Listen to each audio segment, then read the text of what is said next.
度。你做乜講嘢啊？今日係我哋百千與智障呢個節目嘅第一集，我哋好榮幸請到我哋嘅報紙司司長施榮迪先生嚟做個訪問嘅。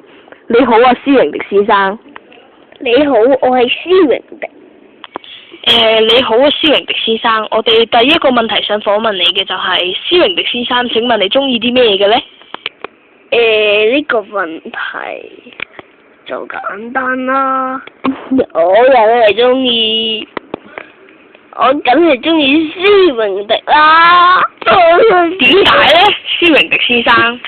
因為我話中意就係中意噶啦。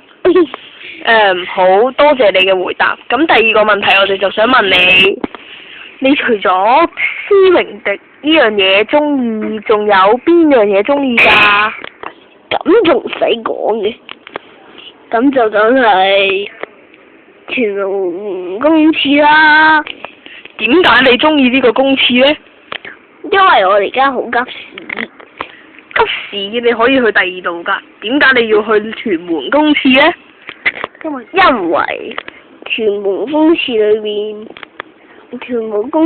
裏邊散發陣香味。好多謝你嘅回答。今日百千與智障呢個節目時間就差唔多啦，請喺下集再見，拜拜。